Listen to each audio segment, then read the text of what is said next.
गोरेगावच्या विवेक महाविद्यालयामध्ये बुरखाबंदीचा वाद चिघळताना दिसतोय। विवेक महाविद्यालयाबाहेर मुस्लिम समाज आक्रमक झालेला होता। बुरखाबंदीच्या निर्णयाविरोधात विद्यार्थ्यांनी रस्त्यावर येत आंदोलन देखील केलंय। आंदोलनादरम्यान विश्व हिंदू परिषदेकडून जय श्रीरामच्या घोषणा देण्यात आल्या।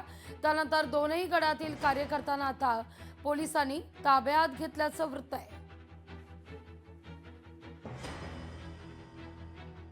या सगळ्याविषयी अधिक माहिती घेऊया आपले प्रतिनिधी संतोष शेवकर यांच्याकडून। संतोष, आता नेमकी काय सद्यस्थिती आहे? सकाळपासूनच गोरेगाव स्थित विवेक कॉलेज जे आहे तिथे जो बुरखाबंदीचा निर्णय त्या विषयावरती वाद जो निर्माण झाला होता तिथे चिघळलेला दिसलेला आहे। त्यानंतर मुस्लिम संघटना जे AIMIM आहे त्यांची जहारीना शेख या महिला विंगच्या व्हाईस प्रेसिडेंटकडनं तिकडे आंदोलन करण्यात आलं होतं।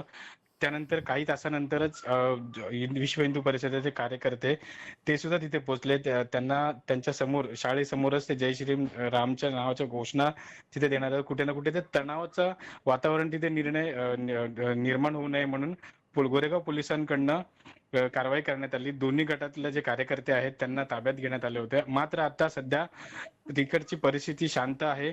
ताब्यात घेतलेल्या कार्यकर्त्यांना असं कळतंय की ते त्यांना एक बजावून सांगितलेलं आहे, काही नोटीस बजावलेलं आहे किंवा सोडलेलं आहे अगदी धन्यवाद तुम्ही दिलेल्या एकूण सविस्तर माहिती करता।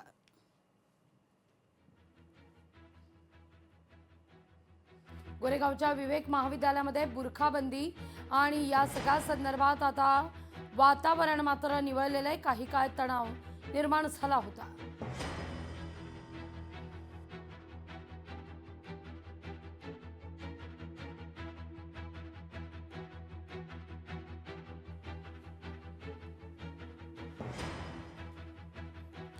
गोरेगावच्या विवेक महाविद्यालयामध्ये बुरखाबंदीचा मुद्दा आणि या सगळ्या मुद्द्यावर विद्यार्थ्यांनी रस्त्यावर एकवटलेल्या होत्या।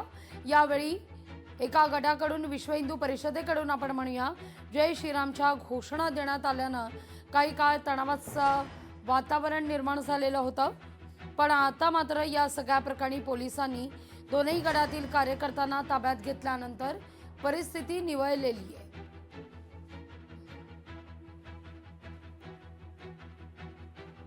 इट इज अवर आयडेंटिटी असं म्हणत या ठिकाणी बुरखा घातलेल्या विद्यार्थिनी महिला या आंदोलनात सहभागी झाल्या होत्या।